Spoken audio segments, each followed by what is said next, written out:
বর্তমানে ইন্টারনেটের দুনিয়ায় সবচেয়ে আলোচিত এবং রহস্যময় নাম হলো এনএফটি। আপনি কি জানেন টুইটারের প্রতিষ্ঠাতা জ্যাক ডরসি তার জীবনের প্রথম টুইটটি এনএফটি হিসেবে প্রায় 25 কোটি টাকায় বিক্রি করেছিলেন? কিংবা একটি সাধারণ ডিজিটাল ছবি কোটি কোটি টাকায় বিক্রি হওয়ার খবর শুনে কি আপনার মাথায় হাত পড়েছে?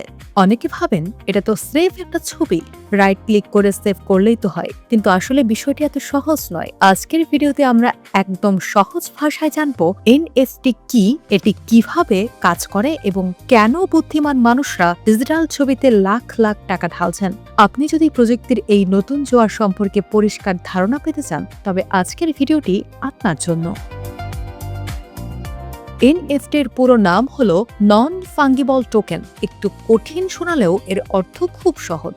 ফাঙ্গিবল মানে হলো যা বিনিময় করা যায়, যেমন আপনার হাতের 100 টাকার নোট আর আমার হাতের 100 টাকার নোটের মান সমান, আমরা চাইলে বদলা বদলি করতে পারি। কিন্তু নন ফাঙ্গিবল মানে হলো এমন কিছু যা পৃথিবীতে একটিই আছে, যার কোনো বিকল্প নেই, যেমন পুরান ঢাকার কোনো প্রাচীন জমিদার বাড়ি বা শিল্পাচার্য জয়নুল আবেদিনের একটি অরিজিনাল পেইন্টিং।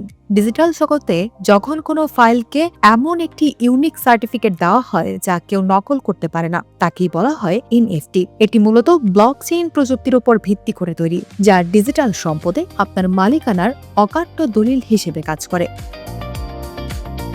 বাংলাদেশে অনেকেই মনে করেন এনএফটি মানে শুধু কার্টুন ছবি কেনাবেচা, কিন্তু এর ব্যবহারের পরিধি অনেক বিশাল। প্রথমত, এটি ডিজিটাল শিল্পীদের জন্য একটি আশীর্বাদ। আগে একজন শিল্পী ইন্টারনেটে ছবি আপলোড করলে যে কেউ তা কপি করতে পারত, শিল্পী কোনো টাকা পেতেন না। এখন এনএফটির মাধ্যমে শিল্পী তার কাজের মালিকানা সরাসরি বিক্রি করতে পারেন। দ্বিতীয়ত, মিউজিক ইন্ডাস্ট্রিতে এটি বিপ্লব ঘটাচ্ছে। গায়ক তার গান এনএফটি হিসেবে রিলিজ করলে সরাসরি শ্রোতাদের কাছে পৌঁছাতে পারেন, কোনো থার্ড পার্টি অ্যাপের দরকার হয় না। তৃতীয়ত, গেমিং দুনিয়ায় এর ব্যবহার চমৎকার।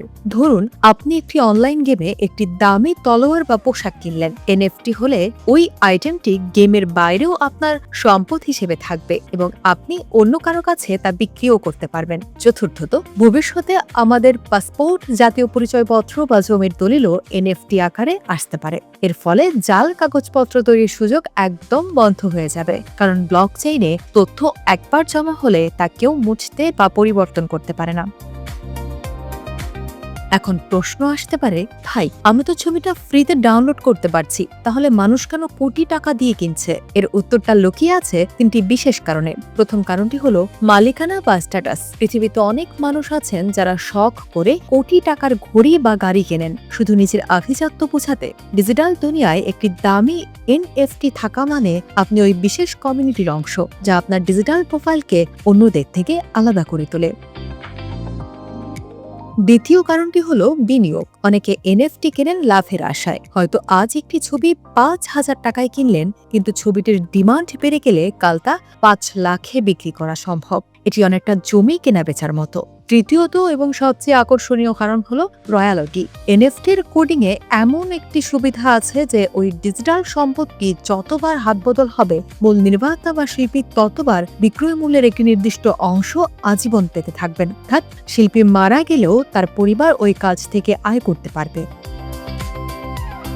প্রযুক্তির এই জোয়ার যেমন লাভের সম্ভাবনা দেখায়, তেমনি এর কিছু অন্ধকার দিকও আছে। এনএফটি মার্কেট প্লেস অত্যন্ত অস্থির বা ভোলাটাইল। এখানে রাতারাতি যেমন ধনী হওয়া যায়, তেমনি না বুঝে বিনিয়োগ করলে মুহূর্তেই সব টাকা হারিয়ে যেতে পারে। অনেক সময় হ্যাকাররা ভুয়া প্রজেক্ট বানিয়ে মানুষের টাকা হাতিয়ে নেয়। এছাড়া বাংলাদেশে ক্রিপ্টোকারেন্সি বা এনএফটি লেনদেন নিয়ে এখনো নির্দিষ্ট কোনো আইনি কাঠামো তৈরি হয়নি। তাই কারো কথায় প্রলুব্ধ হয়ে বা হিড়িক দেখে হুট করে বিনিয়োগ করা মোটেও বুদ্ধিমানের কাজ হবে না। যে কোনো এনএফটি প্রজেক্টে নামার আগে আপনাকে ব্লকচেইন এবং ওই প্রজেক্টের ফিউচার প্ল্যান সম্পর্কে ভালোভাবে রিসার্চ করতে হবে। এনএফটি কেবল একটা ছবি বা ভিডিও নয়, এটি ডিজিটাল মালিকানার এক নতুন দিগন্ত।